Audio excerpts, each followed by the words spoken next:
Gracias. Abrazo.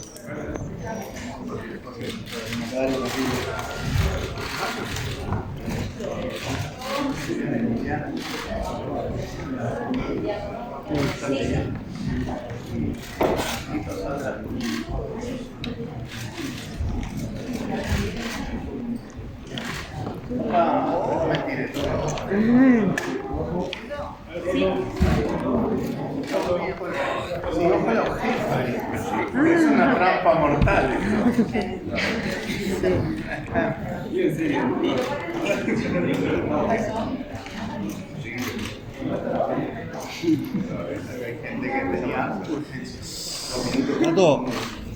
Tato, probame el audio. Esperamos un segundo. ¿Qué? Estoy transmitiendo solamente. Todavía no empieza. Está bárbaro, Tato. Bien, bien. Gracias, Tato. Bien.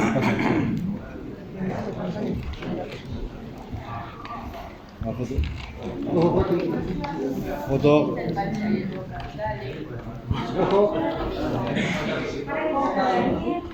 Daniel está.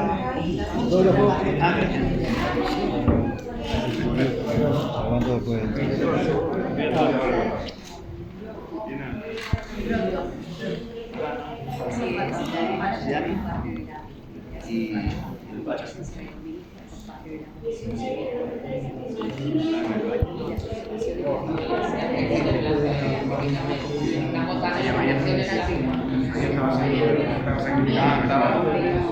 Estaba votando la extensión del cuarto intermedio para poder hacer esto y necesitaban porque la casa es seria.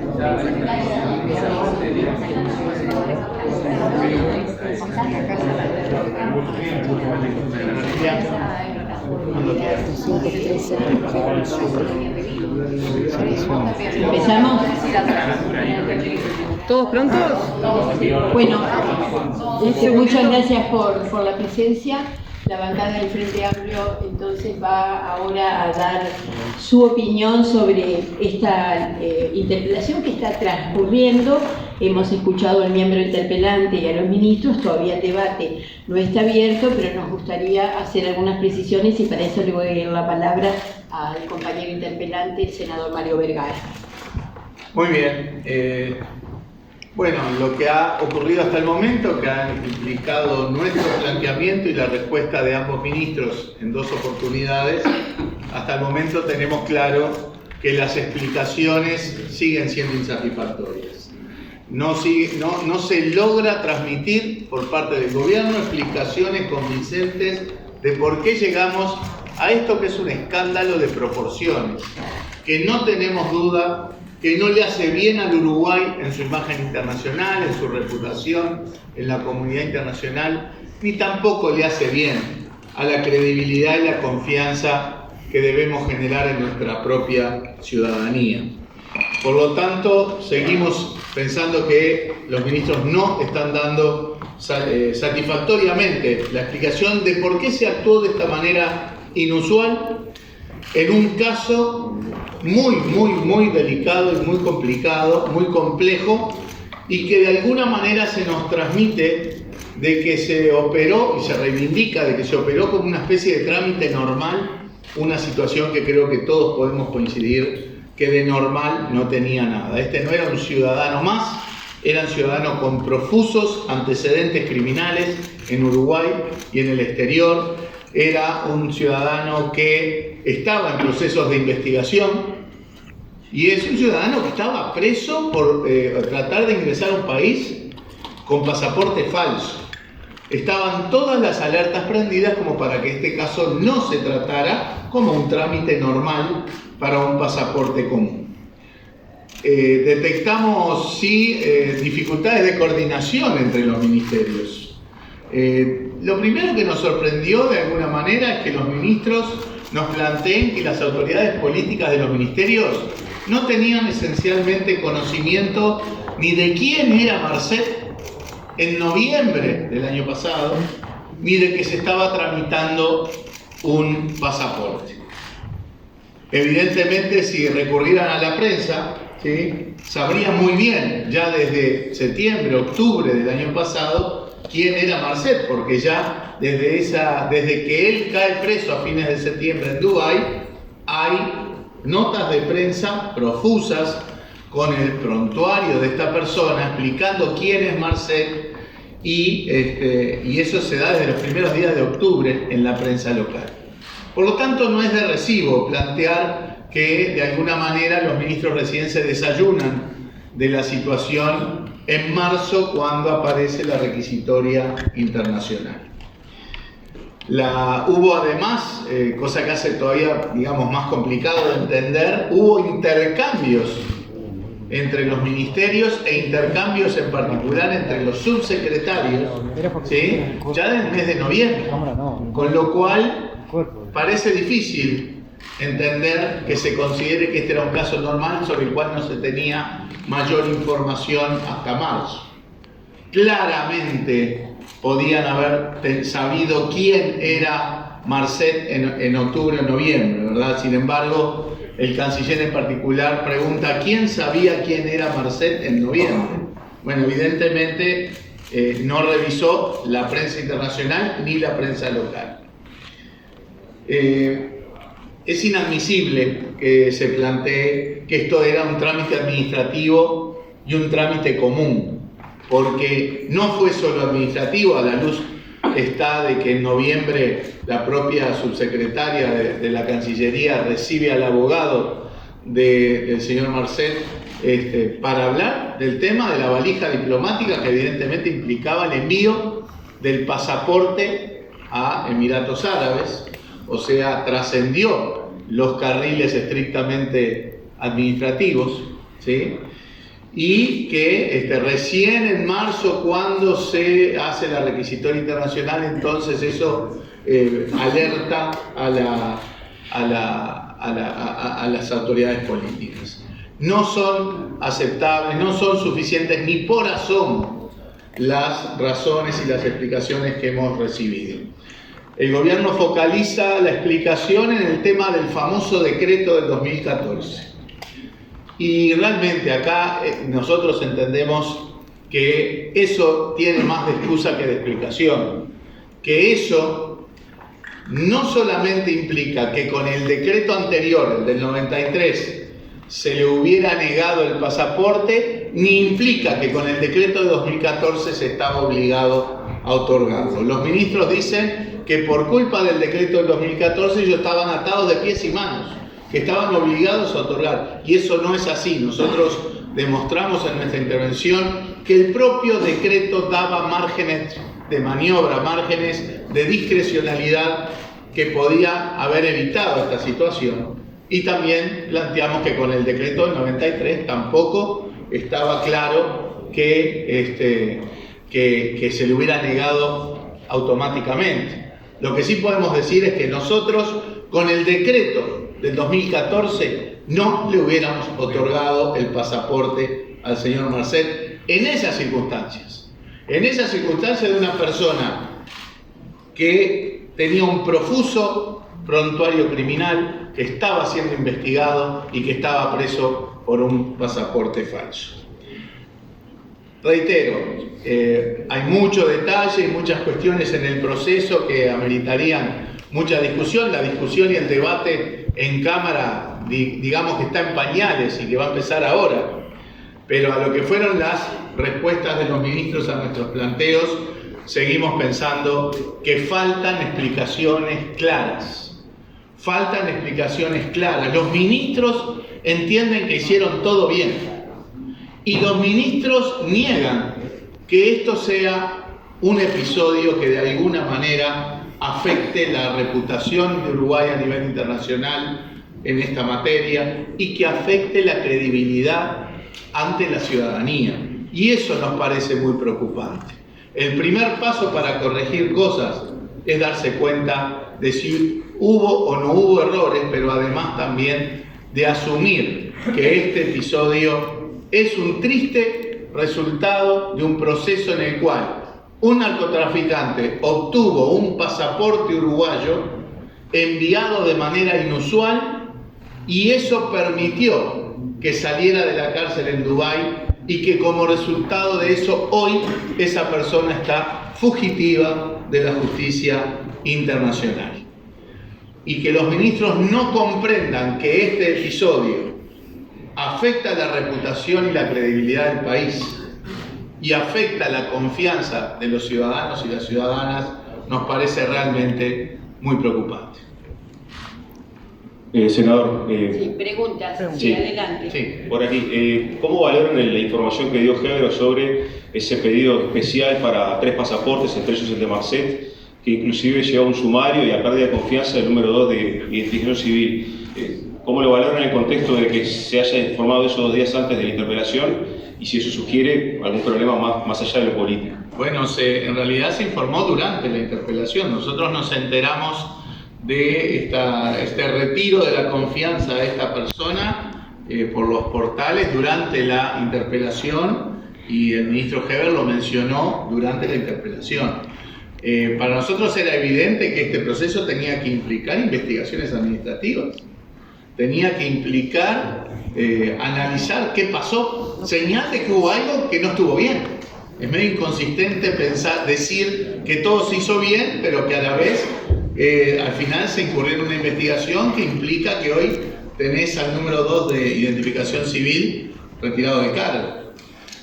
Por lo tanto, bueno, vamos a interiorizarnos más de este tema que, reitero, nosotros nos enteramos durante la interpelación. Suena un poco a priori, y quizás me apresure a decirlo, como que se corta por un lado medio fino de la situación, como una forma también de no afrontar desde el punto de vista de las responsabilidades políticas los errores que se pudieron haber cometido y sobre todo reconocer que este episodio ha dejado mal parado al país, ha deteriorado, aunque levemente, pero deteriorado al fin, la imagen del Uruguay en la comunidad internacional.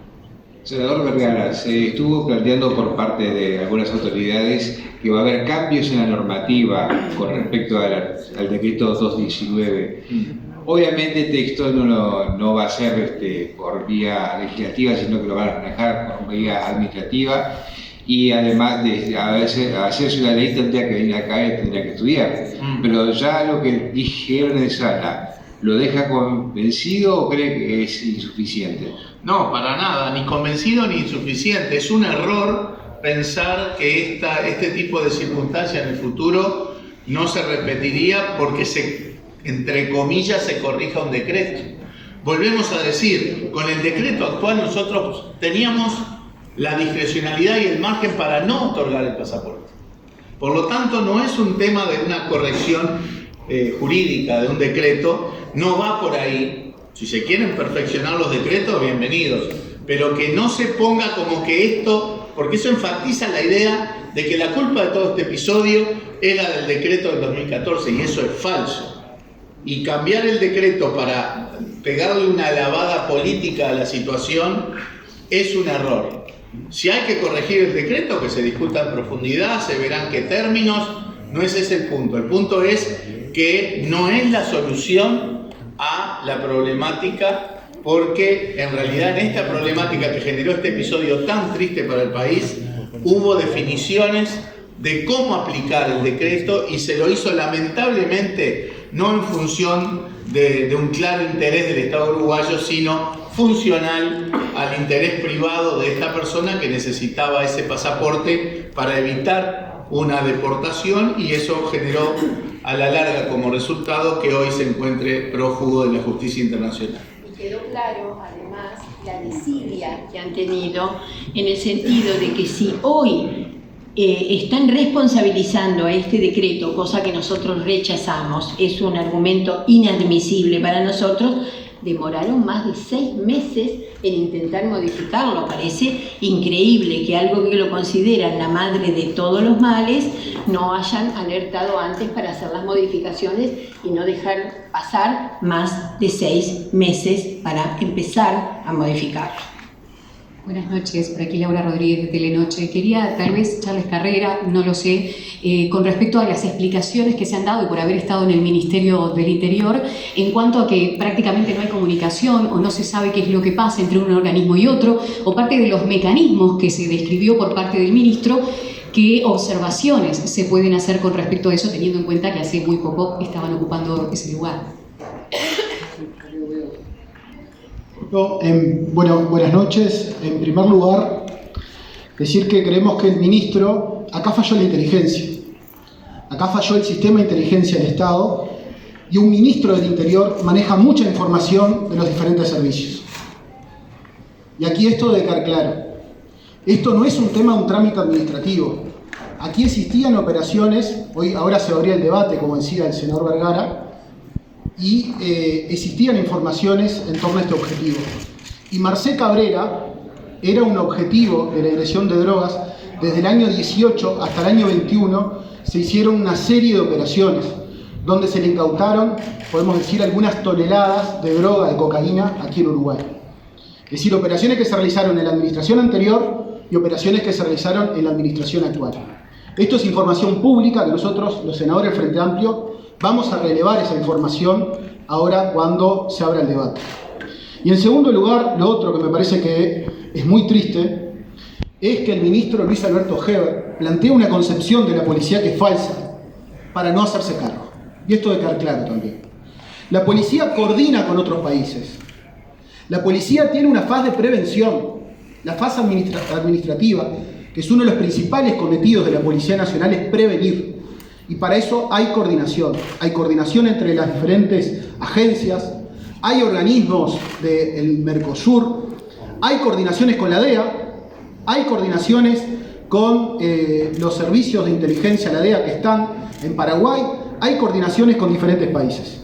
Entonces, acá eso debe quedar claro. Y ese es el debate que se va a iniciar a partir de ahora.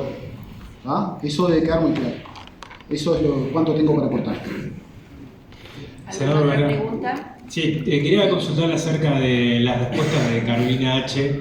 A propósito de ese encuentro que tuvo con el abogado de Marcet, en torno, a que no hubo referencia al cliente, ¿no? Ella repitió que tuvo el encuentro para saber los tiempos de la varija diplomática, pero no acerca del cliente. ¿Qué valoración hace?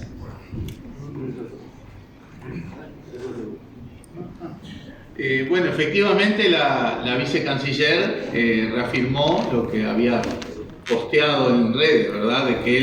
De que había tenido una reunión con el abogado de Marcet, con Balbi, y que el tema de la conversación era la fecha de la valija diplomática que ya había salido para Emiratos Árabes y no salía otra hasta el mes siguiente. Y obviamente no había entrado el pasaporte de Marcet en la valija que ya había salido, y evidentemente eso gatilló de que el abogado justamente activaron el procedimiento de ser el apoderado de Marcet y retirar el pasaporte en Uruguay y enviárselo a través de un familiar, según ha trascendido. En primer lugar, a nosotros eso nos preocupó porque ese procedimiento es un procedimiento inusual. ¿Quiere decir que nunca se hizo en el pasado? No, se ha hecho, pero se hace más o menos, y dio las cifras del propio canciller, 30 a 35 veces por año, cuando se tramitan prácticamente 10.000 pasaportes desde el exterior. O sea que estamos hablando de que este procedimiento, que bien podemos catalogar de inusual, de extraordinario, se da en menos del 0,4% de los casos totales de los pasaportes en el exterior. En la reunión ella, lo que plantea es que solo se le preguntó la fecha y a partir de ahí no hubo ningún planteo más. Nosotros preguntamos cómo siguió ese diálogo y qué acciones tomó la vicecanciller. No tuvimos respuesta con respecto a cómo siguió este diálogo ella sí reivindica el hecho de que no hizo ninguna gestión para apurar ningún trámite ni favorecer a ningún. Ahora, es difícil de creer la idea de que fue una reunión tan aséptica donde no estaban informados de qué se iba a hablar y con respecto a qué caso se iba a conversar. Es muy difícil de entenderlo, que fue un poco lo que se trató de trasuntar. Quedamos muy preocupados, sí, por lo que fue esa reunión y por las respuestas también insatisfactorias que da la vicecanciller. Hay otro elemento que nos resulta increíble, por lo menos que genera un conjunto de perplejidades, y es que dos ministros afirmen que en el mes de marzo recién se enteraron del caso Marcet. Cuando el subsecretario del Ministerio del Interior hizo dos gestiones ante Carolina H. en relación a la situación de Marcet, y cuando era público y notorio en la prensa internacional y nacional esta situación, y que el ministro del Interior, Luis Alberto Heber, afirme de que por razones de confidencialidad y de reserva no se entera de lo que está investigando una brigada de inteligencia que compone su ministerio en casos muy pesados y en los que está participando el Uruguay, es absolutamente insólito. Hasta ahora, yo en mi vida política jamás había escuchado una cosa de esta naturaleza. ¿Y cuál es el papel que debería tener la Secretaría de Inteligencia que se fue creada en este último periodo, en este tipo de casos? Bueno, la Secretaría de Inteligencia Estratégica del Estado fue creada en 2018, pero se le ampliaron sus roles en la Ley de Urgente Consideración. Y de hecho coordina en materia de inteligencia de muchos aspectos varios ministerios, entre los cuales están el Ministerio de Interior y el Ministerio de Relaciones Exteriores. Y de hecho tiene enlaces, personas contratadas que están en la Cancillería del Ministerio de Interior justamente para facilitar el proceso de coordinación. Nosotros partimos de la base de que aún con estas funciones ampliadas que le dio la LUC, ni que hablar que la Secretaría de Inteligencia Estratégica tiene que estar vinculada a los procesos de coordinación con relación a la lucha contra el narcotráfico transnacional.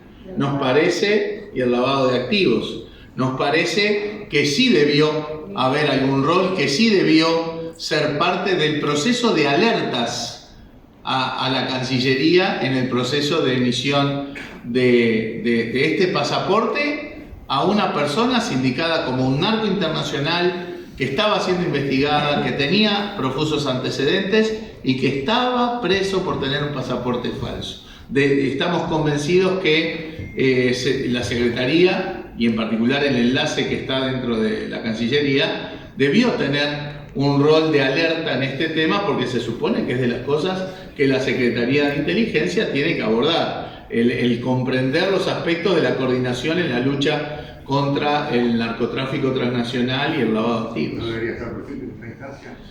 Sí, pensamos que sí que debió estar. ¿Lo pidieron? En el debate va a estar planteado ahora. Sí. ¿Cómo? Claro. No podemos convocarlo, es una secretaría en la Presidencia de la República. Pensamos que formalmente que iba a venir a acompañarlos. Nos parece increíble la ausencia, ¿verdad?, del director de Inteligencia Estratégica, que tiene enlace en los dos ministerios que hoy están convocados aquí en el Parlamento. Buenas noches. Quería preguntarles, más allá que va a continuar ahora la sesión, pareció extraño por lo menos que se le consulté al ministro Bustillo que no supiera nada de la prensa local desde octubre del año pasado, que no vio ningún informativo, ningún asesor tampoco vio ningún informativo.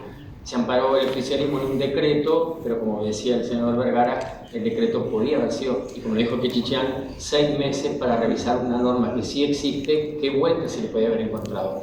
Con todo esto arriba de la mesa hay muchas cosas más. Se puede llegar a pedir qué cosas al final de la sesión. Se puede pedir la destitución de los ministros, ¿qué se puede llegar a pedir? Gracias. Bueno, la sesión está en curso.